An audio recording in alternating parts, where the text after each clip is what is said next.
10वीं और 12वीं की परीक्षाओं को रद्द करने का फैसला लिया। गुजरात सरकार के लव जिहाद कानून लागू करने के तीसरे ही दिन वडोदरा में पहला मामला दर्ज किया गया। आरोप है कि एक लड़के ने अपना धर्म छुपाकर एक लड़की से शादी की और फिर उस लड़की का धर्म परिवर्तन करवाया। गुजरात के वडोदरा में लव जिहाद पर बने सख्त कानून के खिलाफ पहला मामला दर्ज किया गया है। युवक पर आरोप है कि अपना धर्म छुपाकर लड़की से धोखे से संबंध बनाए और फिर जबरन शादी की। पुलिस का दावा है कि युवक ने उसके बाद लड़की का जबरन धर्म परिवर्तन भी कराया। और जब पोल खुली तो पुलिस ने इस पर शिकंजा कसने में देरी नहीं की।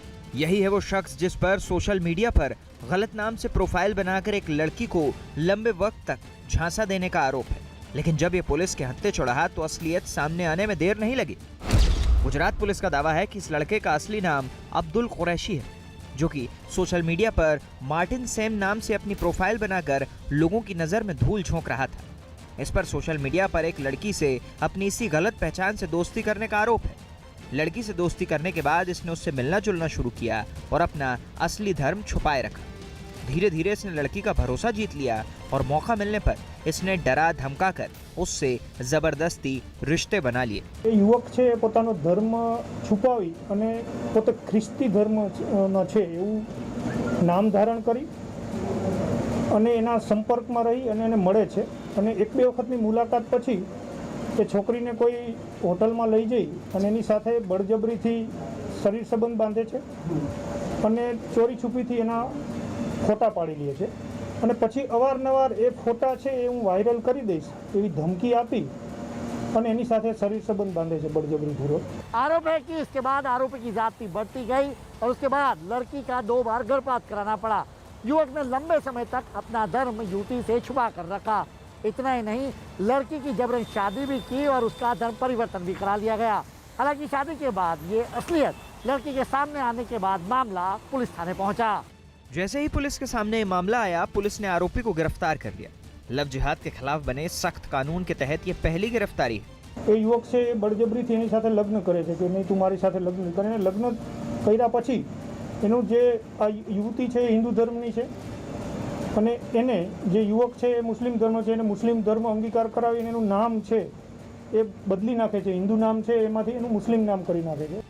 मुख्यमंत्री विजय रूपाणी ने चुनावी सभाओं में गुजरात में लव जिहाद के खिलाफ सख्त कानून बनाने का वादा किया था। इसी साल 23 मई को राज्यपाल ने संशोधन विधेयक को मंजूरी देकर नए कानून का रास्ता साफ कर दिया। नए कानून के तहत शादी के लिए जबरन धर्म परिवर्तन कराना या शादी कराकर धर्म बदलवाना या इस तरह के मामले में मदद करने पर 3 से 5 साल की जेल हो सकती है। वहीं 2 लाख रुपए तक का जुर्माना भी लगाया जा सकता है। अगर पीड़ित नाबालिग, महिला, दलित या आदिवासी है तो इसके लिए आरोपी को 4 से 7 साल की जेल और कम से कम 3 लाख रुपए का जुर्माना लगाया जा सकता है। अगर कोई संगठन कानून तोड़ता है तो उसके प्रमुख को कम से कम 3 साल जेल और अधिकतम 10 साल जेल की सजा हो सकती है।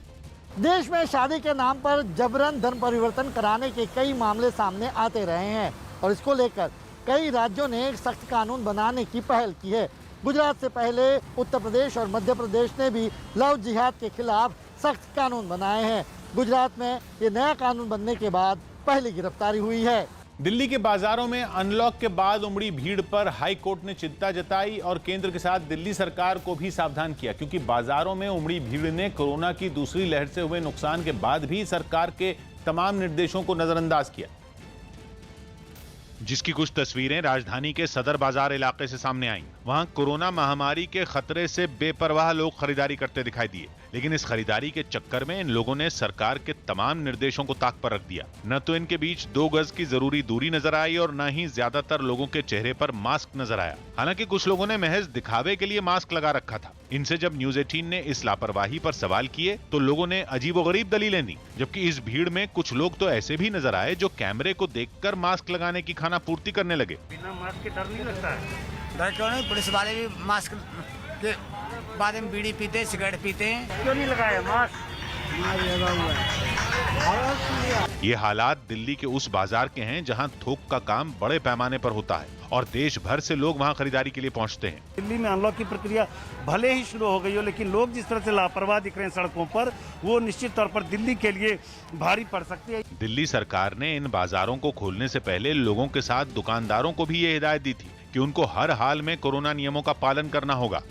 और ऐसा नहीं करने पर सरकार ने फिर लॉकडाउन लगाने के साफ संकेत भी दिए थे, मगर सरकार की इस हिदायत को लोग बिल्कुल भी गंभीरता से लेते नजर नहीं आ रहे।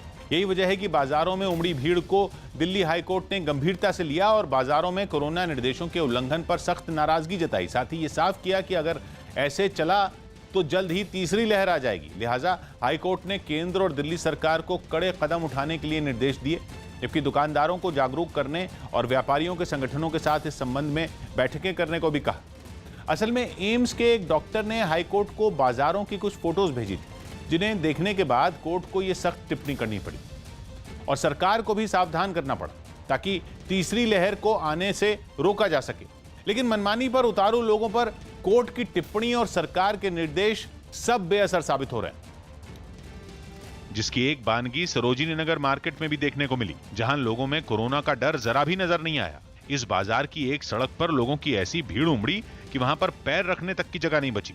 भीड़ में शामिल लोगों में कईयों ने तो मास्क और सोशल डिस्टेंसिंग के नियम का मजाक बनाकर रख दिया। दिल्ली हाई कोर्ट ने आज दिल्ली सरकार, केंद्र सरकार से स्टेटस रिपोर्ट दायर करने के लिए कहा है कि ऐसी जगहों पे जहां पर लोगों का जाना है, वहां पर कोविड प्रोटोकॉल का पालन कराने के लिए सरकार क्या कदम उठा रही है। इस भीड़ में शामिल महिलाएं, नौजवान और बुजुर्ग सभी का हाल एक जैसा नजर आया। भीड़ को देखकर कहीं से भी ये नहीं लगा कि 2 महीने पहले दिल्ली के साथ देश भर में कोरोना ने किस कदर कोहराम मचा रखा था और कई लोगों को अपनी जान इस महामारी